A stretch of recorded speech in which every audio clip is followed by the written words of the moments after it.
Bagaimana kita melihat dari kacamata seorang konsultan politik? Pertama yang terjadi di Pangkep, 20 tahun terakhir, Ya, pemerintahan Pangkep itu tidak meletakkan sejarah. tidak meletakkan sejarah. Tidak ada legacy yang lahir daripada satu kepemimpinan. Saya berharap Pangkep di bawah kepemimpinan Pak Yusran, Ya, ada legacy yang dibuat. ada legasi. Ada legacy yang dibuat, ada cerita yang dibuat. Apa yang kira-kira menjadi tantangan beliau ke depan dalam mewujudkan Kabupaten Pangkep ini sebagai Pangkep hebat?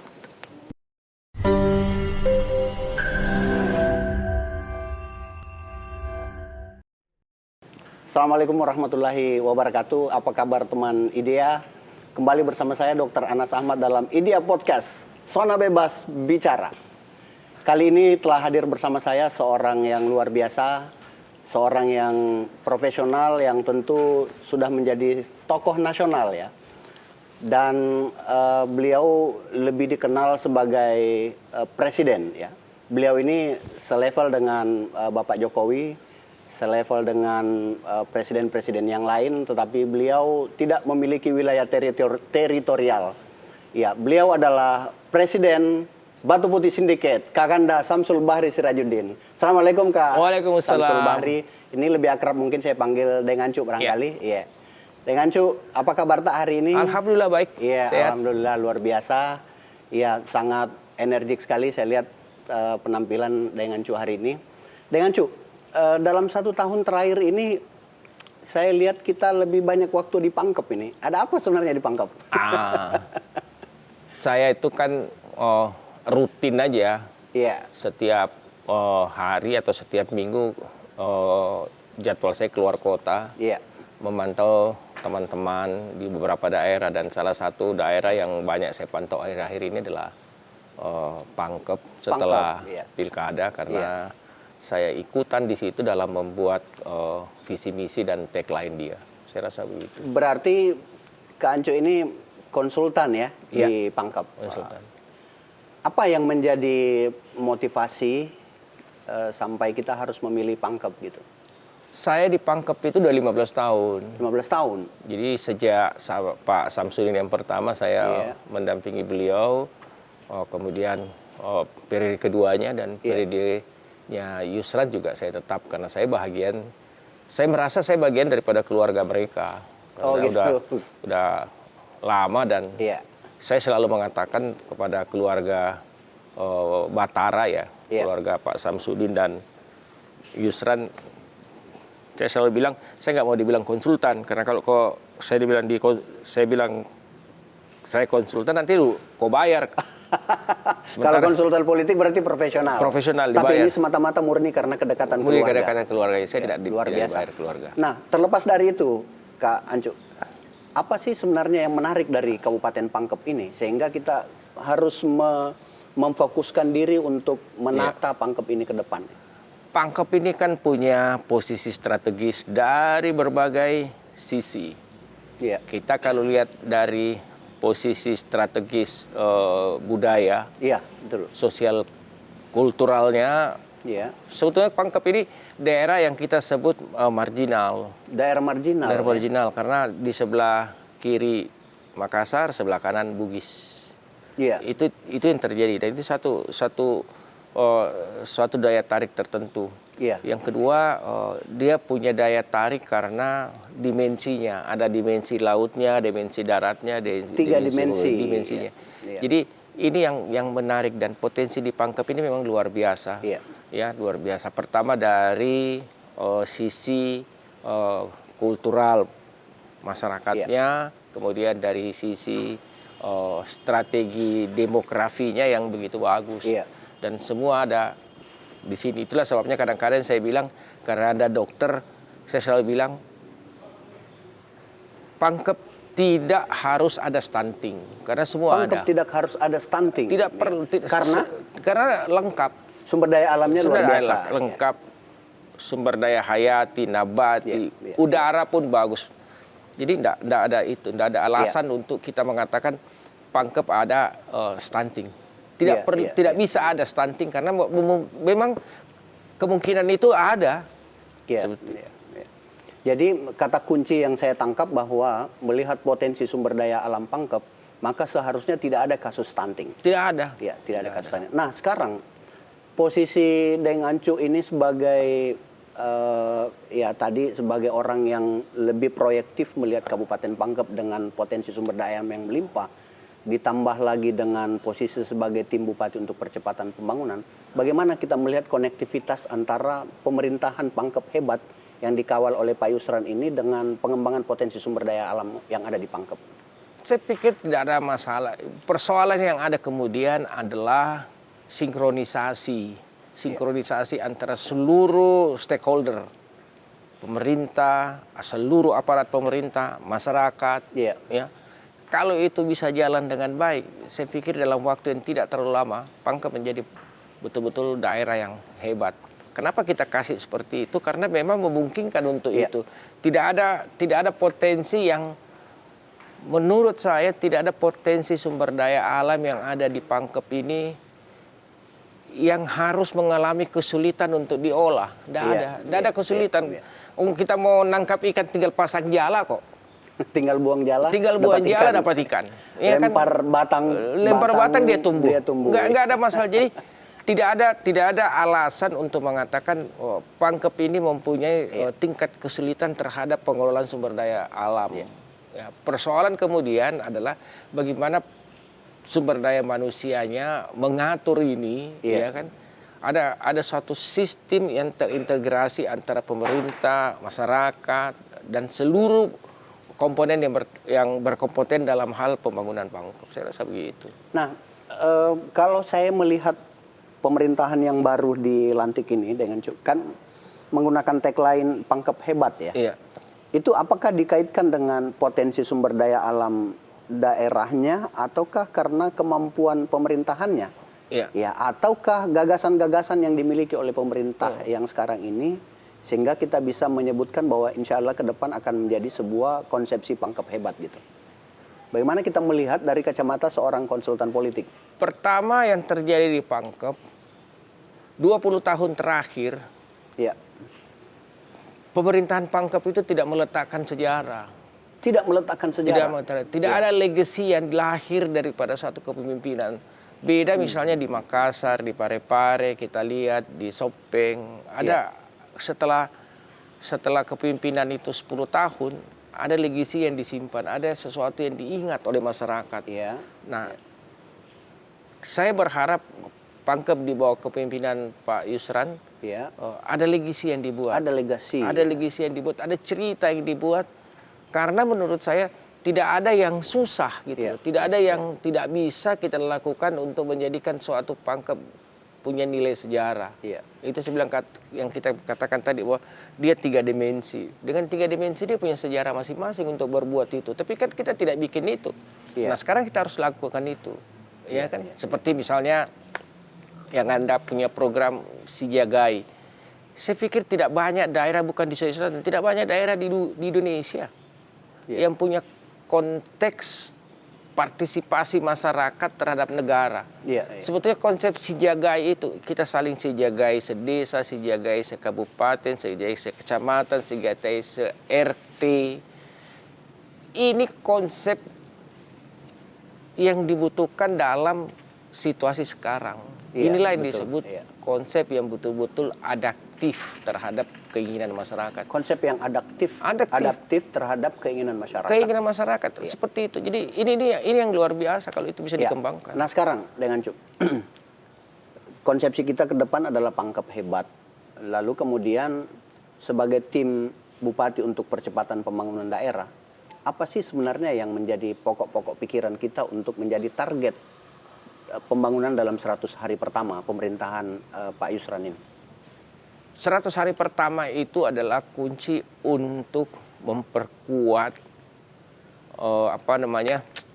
kalau kita istilahkan dalam lomba lari sprint, ya kan, itu memperkuat start. Jadi bagaimana kakinya itu menendang start supaya bisa lebih cepat jalan. Jadi itu sebetulnya target kita 100 hari. Itu yang pertama. Yang kedua, target kita 100 hari itu juga merupakan suatu suatu rangkaian kegiatan selanjutnya, sehingga setiap OPD tahu di mana mulai berangkat, di mana harus berakhir, ya kan? Misalnya program 100 hari, misalnya kesehatan, kan? Jemput sehat pulang, kemudian ada lagi program Sijagai, ada program ini, dan ini berkelanjutan sampai 5 tahun. Jadi paling tidak selalu saya mengatakan sama teman-teman di OPD Kabupaten Pangkep ini, jangan pernah melihat program kerja itu dari sisi pembiayaan. Dari sisi pembiayaan. Tapi harus dilihat dari sisi apa yang dihasilkan dari program itu terhadap kenaikan indikator makro dan mikro misalnya. Output berarti. Outputnya. Kalau misalnya Sijagai itu targetnya apa? Kan targetnya bukan mengatakan semua orang tidak bisa sakit lagi di Pangkep. Kalau itu targetnya tidak seperti itu menurut saya. Targetnya adalah bagaimana IPM kita naik. Bagaimana IPM kita karena naik. Harus berpikirnya harus simultan. Kalau kita memperbaiki kesehatan, IPM kita lebih bagus, ininya kita lebih bagus, pemerintah pusat memberikan anggaran yang lebih besar untuk pembangunan kesehatan. Jadi cara berpikirnya seperti itu. Jadi kata kunci yang saya tangkap bahwa program 100 hari pemerintahan Pak Bupati ini adalah sesungguhnya menanam sebuah program-program unggulan untuk bisa dipetik dalam masa-masa pemerintahan yang apakah itu jangka pendek, menengah maupun jangka panjang, begitu Kak ya? Iya. Jadi harus ada seperti itu. Jadi 100 hari pertama kita melihat apa yang harus kita perbuat, apa harus yang kita bikin di tengahnya seperti yang Anda bilang tadi, kemudian apa yang kita harus petik nanti. Iya. Nah, tadi kan ada launching program ya. Saya melihatnya bahwa ini adalah merupakan sebuah program unggulan yang memang didengung-dengungkan oleh Bapak Bupati sejak dari kampanye pilkada kemarin, bahwa program unggulannya adalah pelayanan home care atau pelayanan perawatan di rumah, kemudian jemput antar ambulans, kemudian 1 dokter 1 desa yang dikemas dalam konsep desa siaga. Nah, saya melihat bahwa konsep ini di tiga kegiatan dikemas dalam satu program yang disebut dengan Pangkep Sijagai. Nah, bagaimana kita melihat proyeksi program ini ke depan? Apakah benar-benar efektif dalam mewujudkan Pangkep sehat gitu? Ya, sebetulnya harusnya harus efektif. Harus efektif. Harusnya, karena di sini bukan persoalan bagaimana teman-teman tim kesehatan itu mempercepat pelayanannya, bukan persoalan itu. Persoalan yang semestinya adalah bagaimana masyarakat Pangkep itu sehat. Kan sama dengan rumah sakit.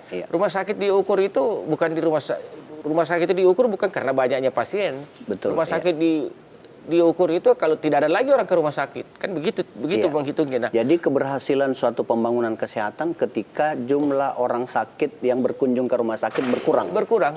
Nah, Sijagai ini punya konsep bagaimana dalam 1 tahun ke depan tidak ada lagi orang Pangkep cacingan, tidak ada lagi orang Pangkep busung lapar, tidak ada lagi orang Pangkep misalnya stroke begitu, karena kita punya informasi yang lebih cepat, jadi jaringan informasi. Jadi itu yang harus disampaikan sama kepada publik, bahwa konsep Sijagai ini adalah mengurangi tingkat kesulitan terhadap masyarakat terhadap kebutuhan kesehatan mereka. Mengurangi tingkat kesulitan dalam menjangkau akses pelayanan kesehatan. Nah, kenapa disebut Sijagai? Ini tentu ada kajian-kajian tertentu yang dilakukan oleh tim Bupati untuk percepatan pembangunan sampai simpulannya pada kata Sijagai itu. Apa sih sebenarnya maknanya? Sebetulnya Sijagai ini adalah konsep untuk saling pembangunan ini tidak bisa berdiri sendiri. Iya, siap. Pembangunan tidak bisa berdiri sendiri, harus ada kerjasama oleh semuanya. Oleh sebab itu konsep yang sederhana kita sampaikan kepada masyarakat bahwa Sijagai ini adalah konsep yang sangat sederhana dan bisa diterima. Oh, kita Sijagai saling menghargai, saling Sijagai saling itu. Dan Sijagai ini bukan cuma dalam konteks kesehatan. Bisa dalam konteks pendidikan sosial, politik, keamanan dan sebagainya. Jadi kalau misalnya ada tawuran, ya kan, ada perbedaan pendapat antara kelompok ini dan kelompok ini, ya kan, kelompok inilah, metode inilah yang kita harus bawa, namanya Si Jagai. Saya rasa begitu. Iya, jadi memang menarik bahwa konsep Si Jagai ini, selain makna dari istilah Bugis Makassar ini, kita melihat bahwa Si Jagai ini adalah saling menjaga. Memang luar biasa program ini, dan saya kira memang tidak sia-sia seorang bupati kita yang masih berusia muda menelurkan program unggulan seperti ini dengan konsep Si Jagai, bahwa jika dalam satu rumah tangga semua orang saling menjaga, dalam satu desa, satu kecamatan semua orang saling menjaga, bahwa dalam satu desa misalnya ada orang yang sakit, maka kepala desanya yang harus pusing. Sebenarnya harus begitu, Kak. Mestinya bisa. Karena ini saya juga sekaligus menyampaikan aspirasi dari apa yang saya tangkap dari masyarakat kepada Dengancu ini sebagai TBU P2D, ya, bahwa memang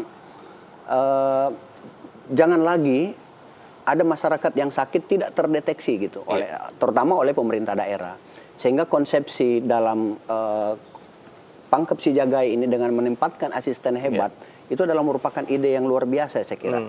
Sehingga keberadaan asisten hebat ini bukan hanya berfokus pada kesehatan, tapi juga pada masalah-masalah terorisme dan lain-lain sebagainya. Nah, bagaimana Dengancu melihat ini mengembangkan asisten hebat itu ke depannya itu seperti apa?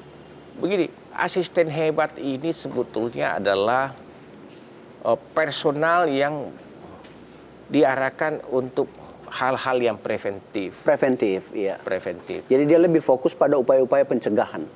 Upaya pencegahan. Iya. Kalau memang pada proses pencegahannya tidak bisa, baru dia bergerak ke atas. Dia, misalnya asisten hebat, misalnya soal begini, soal kebersihan. Ya, kalau kebersihan, kalau dia efektif bekerja dan ada laporan masyarakat mengatakan saluran air ini tersumbat atau got ini tersumbat, dia harus cepat menyampaikan kepada Dinas Kebersihan. Dinas Kebersihan. Ini ada di sini. Agar ada aksi cepat tanggap. Ada aksi cepat tanggap. Wah, luar biasa. Ini berarti adalah merupakan suatu upaya responsif yang dilakukan oleh pemerintah agar bisa melakukan aksi cepat tanggap terhadap masalah-masalah yang ditemukan di kemasyarakatan. Wah, luar biasa Dengancu. Ini saya respect sekali bahwa kami melihat bahwa kehadiran TBU P2D di Kabupaten Pangkep ini bisa berjalan sangat efektif dan bersinergi dengan pemerintah. Nah, ini pertanyaan terakhir Dengancu. Oke. Ya. Kita melihat bupati kita kan ini masih sangat muda sekali. Ya, beliau adalah merupakan tokoh muda yang sangat energik dan luar biasa. Apa yang kira-kira menjadi tantangan beliau ke depan dalam mewujudkan Kabupaten Pangkep ini sebagai Pangkep hebat? Tantangannya besar sekali. Iya. Pertama, tantangan kemajuan teknologi. Tantangan kemajuan teknologi. Sedemikian cepat, sehingga dia harus mengajak seluruh komponen yang ada di Kabupaten Pangkep ini, dari semua yang ada, misalnya dari pemerintahan, kemudian dari Prokofinda, masyarakat, untuk mengajak semua bekerja lebih baik, lebih cepat, lebih transparan. Karena itu yang saya bilang, teknologi yang maju sekarang ini tidak bisa. Semua terbuka. Setiap saat masyarakat bisa mengklaim pemerintahannya dalam 1 kali 24 jam. Oleh sebab itu, saya semalam berbicara sama Pak Bupati dan semua Porkovindo bahwa kita harus bikin tagline yang lebih kuat lagi, yaitu Pangkep 360 derajat, Pangkep 24 jam. Pangkep 360 derajat, Pangkep 24 jam. Kenapa apa maknanya? Kenapa 24 jam? 24 jam itu persoalan yang pagi itu akan berbeda dengan persoalan yang terjadi pada siang hari. Pada siang hari. Berbeda lagi terjadi pada sore hari. Berarti memang harus ada respon cepat untuk menyelesaikan persoalan di pagi hari. Itulah sebabnya kita pasang yang namanya asisten hebat. Asisten hebat. Untuk ini. Jadi kita bikin Pangkep 24 jam. Ke depan nanti kita melihat antara jam 5 pagi sampai jam 10 pagi, apa sebetulnya yang terjadi di Pangkep? Apa yang kita bisa selesaikan antara problem-problem kemasyarakatan yang terjadi? Iya, ini kan? menarik, Kak. Ini menarik. Jadi konsep utamanya adalah Pangkep 360 derajat, kita bisa lihat dari utara, selatan, timur, barat. Apa yang terjadi di timur pada pagi apa yang terjadi di barat pada siang hari. Itu konsep jadi terintegrated antara 360 derajat dan 24 jam. Wah, luar biasa. Ini adalah merupakan suatu konsepsi yang menurut saya konsep yang modern, ya, humanis dan respektif terhadap problematika yang timbul dalam masyarakat dari waktu ke waktu. Jadi bukan secara global, tetapi memang melihat kebutuhan masyarakat. Jadi salah satu contoh misalnya di pagi hari problem kemasyarakatan itu adalah masih kotor tempat-tempat umum, sehingga memang harus diselesaikan. Ini luar biasa. Kita berharap memang bahwa pemerintahan kita ke depan ini memang benar-benar mewujudkan pangkep hebat sehingga kita ini bisa go nasional dengan lompatan 2 kali sampai 3 kali lipat lebih bagus dari pangkep-pangkep sebelumnya. Nah, pertanyaan pamungkas saya adalah apa yang menjadi trik-trik tertentu dari pemerintahan kita di bawah TBUP2D dalam mengangkat pangkep ini dari garis kemiskinan, ya. Kita tahu kan pangkep berada di level kedua terendah, tertinggi, ya, sebagai daerah miskin. Seperti apa konsepnya? Sebetulnya tidak ada. Itu saya bilang tidak ada alasan pangkep itu miskin. Tidak ada alasan pangkep itu miskin. Yang salah itu tentu pendataan atau orang yang data. Apa sih dasarnya? Pendataan. Tidak ada dasarnya orang miskin. Tapi saya terakhir ini mengatakan pada teman-teman masyarakat pangkep, pangkep harus dilihat dari perspektif lingkungan, etika lingkungan. Harus dibalik ini sekarang. Bukan Yusran Lega yang punya pangkep, bukan Dr. Anes yang punya pangkep, bukan saya yang punya pangkep, tapi pangkep mempunyai Yusran, pangkep mempunyai Anas, pangkep mempunyai Dengancu, pangkep mempunyai Polres, pangkep punya. Jadi dibalik. Kenapa logikanya seperti dibalik? Logikanya dibalik. Karena memang kalau kita melihat pandangan sesuatu daerah secara environmental ethics, ya, lingkungan, etik lingkungan, pangkep itu jauh lebih duluan ada dari kita punya nenek moyang. Betul. Ya kan? Oleh sebab itu harus disampaikan kepada orang pangkep sekarang. Pangkep memiliki Yusran, memiliki Samsudin Hamid, memiliki Anas, memiliki siapa, memiliki apa. Oleh sebab itu Anas, Yusran, siapapun Samsudin Hamid harus menjaga pangkep. Kata kuncinya jangan pernah berpikir apa yang pangkep berikan kepada kita, tapi pikirkan apa yang kita berikan untuk pangkep. Setuju ya, Kang Cu? Ya. Baik, dengan Cu, ini waktu kita sangat singkat, diskusi kita sangat luar biasa, singkat, padat, dan bermakna. Semoga ini memberikan secerca harapan buat perkembangan Kabupaten Pangkep ke depan. Terima kasih atas kehadiran mengganggu waktu. Demikian, terima kasih dari IDEA Podcast. Wassalamualaikum warahmatullahi wabarakatuh.